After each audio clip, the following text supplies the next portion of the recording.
우리 정치의 한 달 앞을 내다보는 시간 월간. 오늘은 스페셜 월간으로 준비했습니다.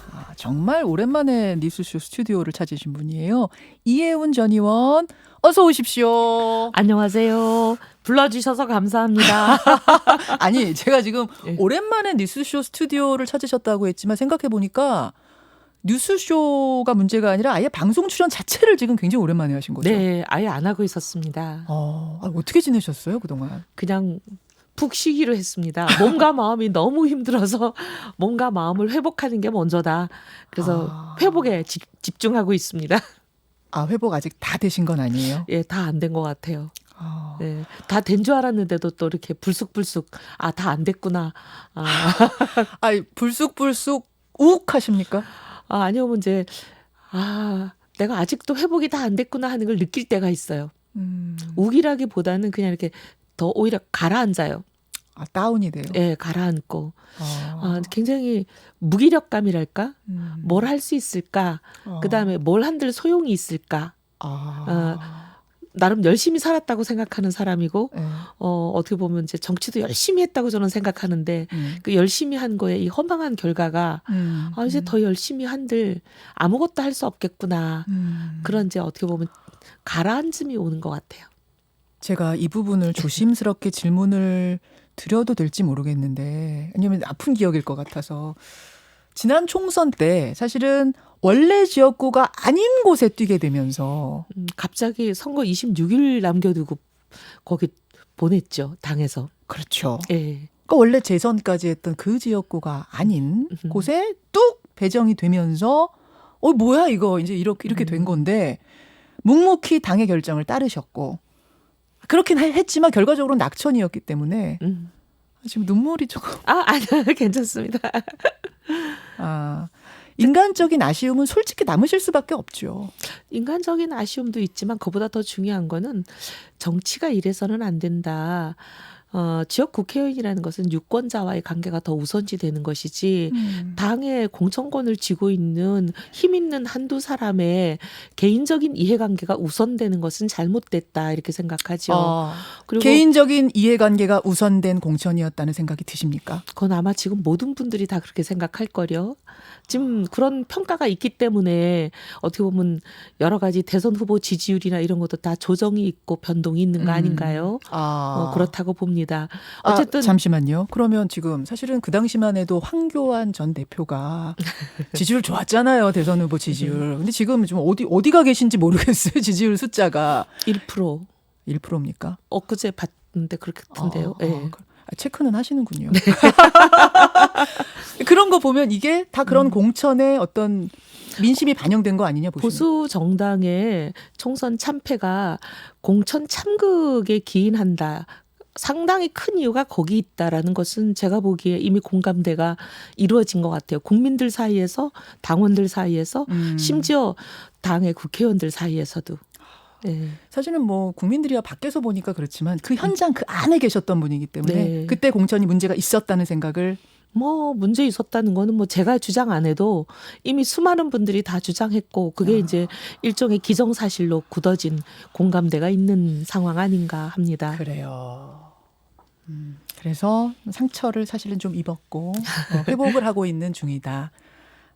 오랜만에 방송 출연. 오늘은 배지 떼고. 네. 진짜 배지가 없이 오셨어요. 네. 허전해요. 오랜만에 이혜훈 의원 가슴에 배지가 없는. 배지 떼고 평론가적인 시점에서 네. 조금 더 홀가분하게 네. 월간 이혜훈 진행을 해보겠습니다. 밖에서 지금 당을 보고 계시잖아요. 통합당. 김종인 비대위 출범 한 달. 어떻게 평가하십니까? 상당히 대내외 당 내외 여건이 최악의 상황인데 그래도 고군분투하고 계시다 그렇게 생각이 들어요. 당 밖을 보면 180석에 가까운 176석이라고 하지만 어쨌든 간에 당을 떠난 네 사람 어차피 그 분들이잖아요. 사실상 180석이죠. 그렇죠. 거기다 정의당까지 더 합하면 더 많고 그런 거대 공룡 여당이 어떻게 보면 힘으로 지금 찍어 누르는 수많은 일들이 거듭되고 있는 거잖아요. 어떻게 보면 야당 입장에서는 최악의 상황을 맞은 거죠. 노무현 전 대통령 탄핵이 있었을 그 당시도 이렇게까지 압도적인 의석은 아니었거든요. 네. 어떻게 보면 야당 입장에서는 최근래에는 최고로 어려운 여건이고 예. 그다음에 당내도 보면 사실 이제 보수라는 이름으로 하나의 통칭되긴 하지만 그 안에 여러 스펙트럼이 있잖아요. 그렇죠. 그래서 자꾸만 이제 과거로 돌아가려고 하는 올드 보수들이 아직도 만만치 않게 당내에도 자리 잡고 있고 또 당 밖에 광화문에도 있잖아요. 네. 그러다 보니까 그분들은 끊임없이 김종인 비대위를 향해서 뭐 소위 말하면 색깔 논쟁부터 이념 논쟁부터 보수가 맞냐 이런 그 견제구를 계속 던지면서 아니 기본소득제라니 저 좌파적인 사람이 무슨 대표라고 앉아 있어 이제 이런 그런 분위기를 거죠. 또 그런 예. 분위기가 당 안에서도 있죠. 힘들게 하는 거죠. 당 네. 밖에 이만큼 힘들면 당 안이 똘똘 뭉쳐서 도와줘도 쉽지 않은 상황인데 당 안에서도 어떻게 보면 그런 보수 진영 안에서의 거대한 올드 보수들 때문에 굉장히 어려운 상황이긴 해요. 그럼에도 불구하고 이제 나름 그 안에서 고군분투하고 계신다 그렇게 봅니다. 고군분투하고 있다. 사실은 김종인 위원장은 계속 당의 체질을 바꿔야 된다는 얘기를 하시잖아요. 그래서 뭐 제가 조금 전에 말씀드렸던 기본소득이라는 아젠더를 정말 통합당이 내는 거 맞아? 라고 물어보실 정도로 그런 과감한 것을 던지기도 하고 또 보수라는 말 쓰지 말자 이런 네. 이야기를 또 하기도 하시고 이 정도로 바뀌는 모습들은 이혜훈 의원은 어떻게 보세요? 저는 보수라는 말 쓰지 말자에 너무 공감하고 제가 박수 쳤습니다. 아, 그래요? 왜냐하면 보수라는 단어 자체가 지금 많이 오염이 돼 있어가지고 부정적인 이미지를 너무 많이 풍겨요. 보수가 가지고 있는 실체와는 전혀 다른 어떻게 보면 그릇된 이미지가 있는 상황에서 그 말을 계속 집착하는 것도 우리에게는 현명한 일은 아니다. 그렇게 생각도 하고 예. 그거 넘어서서 또 중요한 것은 예. 보수다 진보다. 보수는 이런 얘기를 해야 되고 진보는 이런 얘기를 해야 되고 보수는 진보가 이런 주장을 할 때 극악스럽게 반대해야 되고 어떻게 보면 우리 정치권에 그동안에 이런 공식이 있었잖아요. 맞아요. 근데 그 공식은 나는 가감히 깨야 된다. 옛날부터 주장을 많이 했던 사람으로서 맞아요. 보수냐 진보냐 그거 얽매일 필요 없다. 대한민국을 위해서 뭐가 더 좋으냐를 서로 얘기하면 되는 거고 그러면 보수든 진보든 공통분모가 나오는 거고 그걸 지금 찾아야 되고. 네, 그리고 그걸 찾아가는 것이 정치고 그게 정치죠. 그 간극을 좁혀가면서 조율하고 합의하고 하는 게 정치인데 그럼요. 왜 자꾸 그 간극을 벌리면서 진보가 이렇게 주장했기 때문에 보수는 도저히 찬성하면 안 되고 이거는 우리 정치를 좀먹고 대한민국을 좀먹는 어떻게 보면 대한민국의 적이라고 생각하거든요. 그래서 저는 그 주장을 옛날부터 했는데 우리 이렇게 반향이 많지 않았어요. 그때는 그때 좀 들어주시지. 네. 그랬는데 이제 김종인 비대위원장이 말씀하시니까 저는 굉장히 반가웠고 그러셨어요. 그다음에 기본소득 문제만 해도 좀 그래요. 예, 예. 기본소득제 사실 이거는 당내에서도 지금 좀 뭐 반발하고 우려하고 이런 분도 계시던데 이유는 저는 처음에 좀 놀랐어요. 네, 왜냐하면 기본소득이 이제 최근에 논란이 됐을 때 각종 이제 토론이나 이런 데 나가서 저는 지금 현재 일부 특히 이제 이재명 경기도지사님이나 네네. 이런 분들 기본소득을 주장하는 현재의 사람들이 얘기하는 기본소득은 반대다. 코로나 때문에 당장 생계 절벽에 내몰린 사람들에게 재난지원금 주는 건 먼저 해야 된다고 오히려 주장을 초반에 했어요. 줘야 된다. 네. 근데 모든 국민에게 다 줄 필요는 없다. 이건희 회장님 줄 필요 있냐. 일부 고소득층은 제외하자. 그리고 코로나로 인해 피해를 입지 않은 것이 명확시되는 분들 좀 제외하자. 이렇게 이제 주장을 했는데 갑자기 우리 당에서 제가 소속된 당에 어떻게 보면 수장이 기본소득 찬성이다 해버리니까 저도 처음에는 충격이었어요. 긴급 재난지원금 정도가 아니라 아예 기본소득 얘기를 해버리시니까. 그래서 저는 기본소득은 그 얘기가 나오기 전까지는 기본소득은 반대인데 재난지원금은 빨리 하자. 그리고 더 대폭하자. 하지만 받는 사람 수혜 계층은 고소득층은 빼고 하자. 이제 이렇게 얘기를 했는데 갑자기 이제 우리 당에서 재난 지원금 정도가 아닌 기본소득 자체를 찬성을 한다고 하니까 저도 놀랐는데 그리고 좀 가만히 생각을 해봤어요. 근데 저는 이 논쟁을 이렇게 좀 돌리면 좋겠다 하는 생각이 들었는데 뭐냐면 어떡해요? 복지수당이 지금 너무 많잖아요. 여러 가지로 나뉘어서 중복되기도 하고 또 사각지대가 있기도 하고 이 어떻게 보면 복잡한 복지수당을 하나로 통폐합을 하고 그것을 기본소득으로 대체하는 어떻게 보면 전체적으로 복지수당에 여러 가지 이제 난립하는 것을 중복과 사각지대가 있기 때문에 이것을 통폐합하는 거는 절대절명의 과제라는 거는 진보든 보수든 다 인정하는 거거든요. 그래서 그 작업을 모든 정권이 다 밀었어요. 왜냐하면 표가 안 되기 때문에.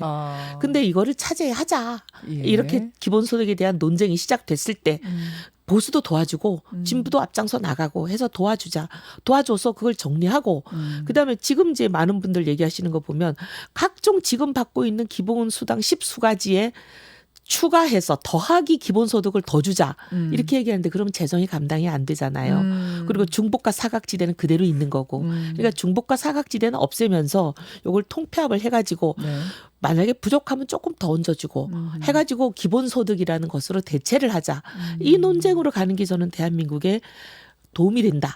지금 여든 야든 기본소득제 주장하시는 분들은 지금 같은 얘기를 하세요. 그러니까 어차피 복지 지금에 있는 복지를 좀 줄여서 그거를 현금으로 기본소득으로 주자. 근데- 이거는 같은 얘기더라고요. 근데 진보 진영에서는 네, 그렇게 네. 얘기 안 하던데요. 아 그래요? 추가 얘기를 하시는 분들이 많아요. 그러니까 지금 복지 체제를 유지한 채 기본소득제 가자. 네.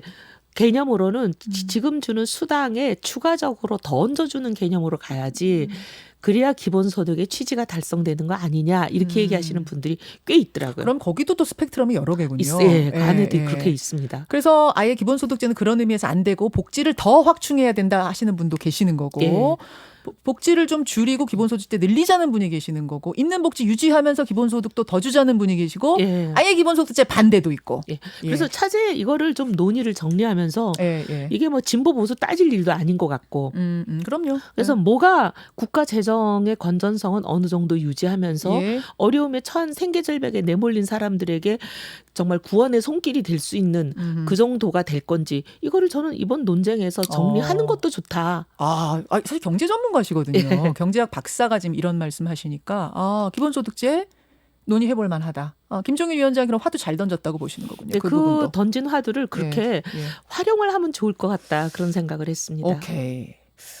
뭐 사실 지금 이제 대선까지 2년도 채 남지 않다 보니까 이제 이런저런 얘기들 이런 화두 저런 화두가 나오는 걸 텐데 통합당 안에서는 대선 주자가 지금 보이세요? 거론되는 분들이 있는데 저는 그 거론되는 분들이 국정을 막상 맡으면 굉장히 잘할 능력은 다 갖고 있는 분이라고 생각합니다. 근데 이제 지금 현재 되기가 상당히 어려운 장애들을 안고 계세요. 근데 이제 이게 왜 그런가 보면 좀 국민과 공감하고 소통하는 능력을 더 키우시면 좋지 않을까, 가능성이 높아지지 않을까. 근데 이제 국민과 소통하는 능력이라는 게 국민들이 대부분 관심을 갖는 사안에 대해서 내 입장은 이거다. 그때그때 좀 말씀을 해주시고 말씀하시고 뉴스쇼를 나오셔야 돼요. 그분들이. 그리고 말씀을 하시면서 예. 근데 지금 말씀하신 예를 들면 이런 분들이 있어요. 예. 사사건건 말씀하시는 분이 있어요. 있죠. 근데 이제 그 발언의 내용이나 표현이 사람을 기겁하게 하는 경우가 있죠. 누구를 생각하고 말씀하시는지를 아마 뭐 각자 알아서 판단하시면 되고. 근데 이제 어떤 분은 경우 어떤 대권 주자로 이제 거론되는 분의 경우는 예. 아예 말씀이 잘 없으셔요. 예. 거의 말씀이 없으시면 국민들이 답답하죠. 답답해요. 무슨 생각을 하시나. 무슨 생각을 하는지. 예. 그리고 저 사람이 내 속을 알아주나. 그렇지. 내 가려운 데를 긁어주나. 예. 그걸 이제 국민들한테 보여드려야 할지 구슬이 서말이라도 꿰야 되는 거 아니겠어요? 국정 운영을 잘할 수 있는 능력이 아무리 그 속에 있어도 그렇죠. 그게 국민들이 아셔야죠. 맞아요. 그래서 저는 어떻게 보면 우리 이제 그 보수 진영에 있는 대권 주자들은 이 두 가지 유형 중에 한 가지가 많아요. 양극단이군요. 그래서 좀 제발 그 가지고 있는 무한한 능력을 국민들이 인지하실 수 있게 좀 말씀도 그때그때 자주 해주시고 그리고 말씀을 하실 때도 제발 좀 품격 있게 그리고 국민들의 그 속마음이 감동이 되고 움직일 수 있도록 좀 말씀 좀 해주시면 너무 고마울 것 같아요. 그분들 만나시면 좀 손 잡고 얘기 좀 해주세요. 얘기했어요. 왜 안 들으실까? 답답합니다. 그러다 보니까 김종인 위원장 입에서 무슨 얘기까지 나왔냐면은 백종원 씨, 방송인 백종원 씨까지 이제 거론이 됐단 말입니다. 저 그분 요리 블로그 애청자거든요. 구독자세요? 구독자.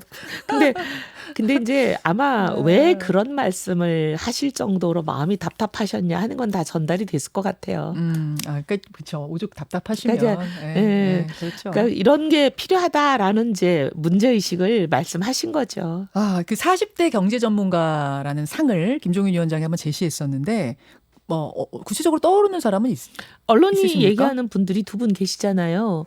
언론은 아예 그냥 두 분으로 딱 그냥 집어넣고 김세현 의원하고 홍정욱 전 의원. 홍정욱, 김세현 두 분. 두 분을 이제 언론은 그렇게 얘기를 하시는데 근데 이제 40대 경제통.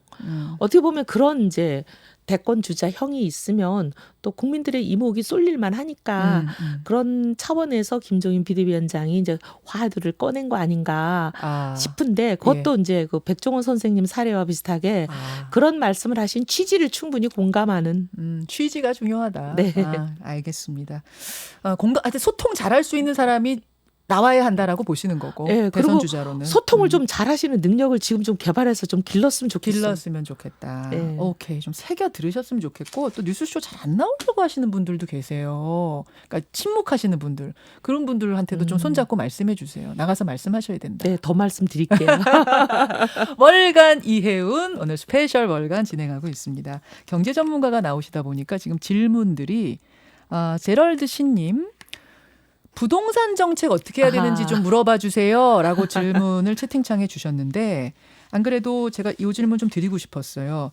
사실 이혜훈 의원은 제가 지금 잘 떠올려 보면 박근혜 정부 때도 경제 정책에 대해서 비판을 쓴소리 많이 하셨어요. 그때 네. 저한테 뭐라고 이제 뉴스쇼에서 뭐라고 하셨냐면 보일러가 고장이 나서 방에 온기가 안 도는데 파이프만 손질하고 있다. 이 비유하셨죠. 네. 저 그때 되게 콱 와닿았거든요. 네. 근데 기가 막히게 비유를 하시는 분이에요.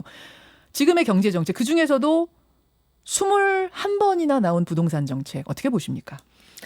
조금 안타까워요. 집값을 잡겠다가 지금 이 정부의 부동산 정책 목표라고 하시잖아요. 네. 저는 집값을 찾는 그 부분에 대해서도 상당히 이견이 있지만 그건 접어놓고 예. 집값을 잡으려면 동서고금의 만병통치 약은 하나밖에 없습니다. 공급을 늘리는 거. 공급. 예. 근데 이 정부는 공급은 틀어지면서 수요를 옥죄기를 하거든요. 근데 이 질문 제가 국토부분한테 드렸을 때 공급하고 있다 말씀하시던데 많이 하고 있다고? 공급이 어디 되고 있습니까?